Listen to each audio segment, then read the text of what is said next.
Hasan, there you go. Our good name Hasan. Our good friend Hasan. There we go. Maybe open a different screen first. Yeah, no, I know. Now I don't think we're gonna get banned. Merhaba, my name is Hasan. After 3 months later, I'm back with new art pieces. I know you give feedback to many people, but I hope you remember me. Of course I do.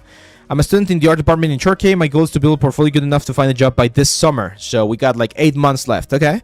For the past few months, I've been working on 3D for more than 6 hours a day, but I feel like I'll never find a decent 3D art job. Let's take a look.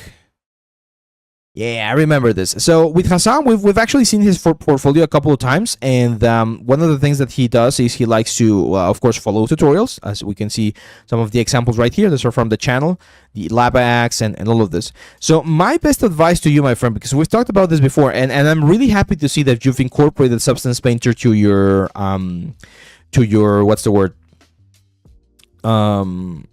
To your pipeline, right? Like you're now using a little bit of Substance to showcase all of your work. We now need to start working on our own. This is very important, right? Tutorials are great to learn the tools. Tutorials are great to learn the processes. This is, of course, from our Blender course, which, by the way, as you guys know, right now with Black Friday, we have the buy one, get one free. But the interesting thing about these elements is that you have someone, in this case me, telling you the steps that I would follow to do this. But here's the fun thing.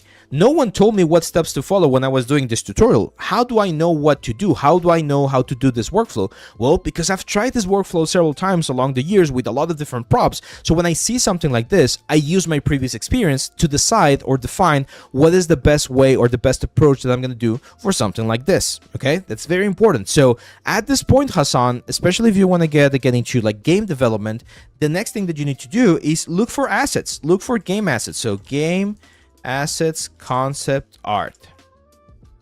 Okay, so if you look for this, you're going to start finding a lot of pictures, a lot of elements that you could utilize.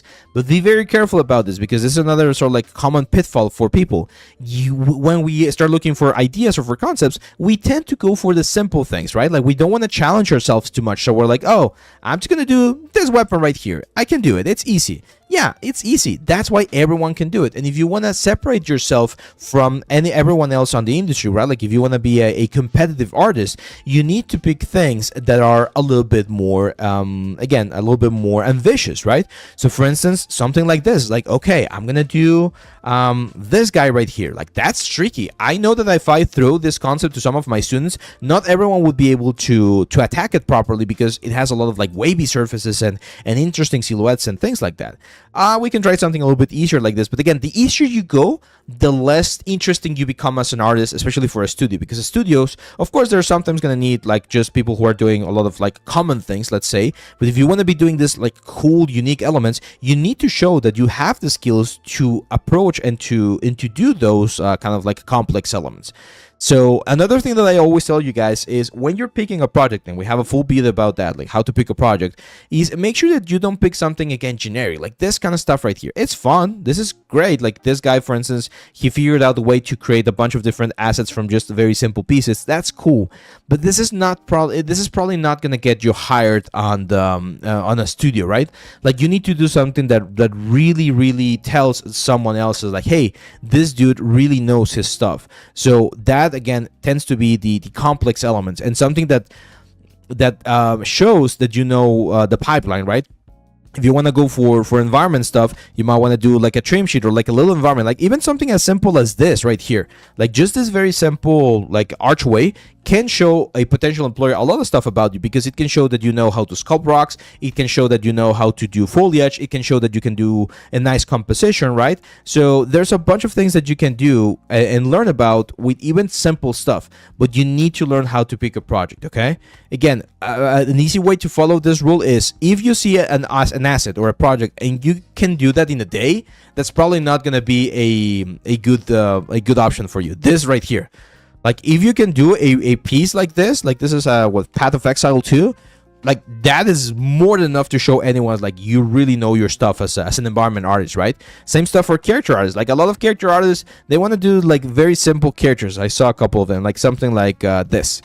Like, this is not a bad character, don't get me wrong, it's fine, but it's relatively simple. If you do something that's really complex, like this one right here, now you're showing me your skills. Now you're really telling me, hey, you can throw anything at me, and as a character artist, I'm gonna be able to solve it.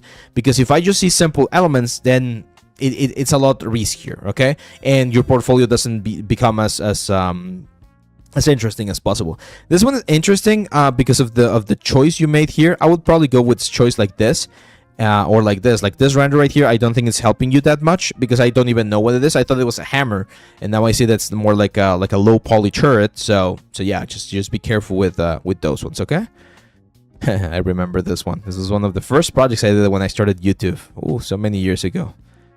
Yeah, your presentation is good, man. Like, the presentation is quite nice. It's just that, again, it's a simple asset and it's a tutorial piece, so you gotta be careful with those, okay? There we go. And for props, the more organic, complex, the best. Not necessarily auto. Not necessarily. Again, it really depends, but it's... Here's another test, but I don't want to do it right now because we've got some bad luck with ArtStation. But just go to ArtStation and go not to the community page, go to the trending page. And if on the trending page you cut out one of the little squares of that trending page and you place the concept piece right there that you want to pick, and it looks like it belongs, like it's complex enough that it feels nice along or yeah, with all of the other pieces, then that's a good sign that it's probably going to be a good project for you. If it looks very generic, like it's just a barrel or just a box, then it's probably not the best project to pick. It's again, like it's a simple exercise that you can do there.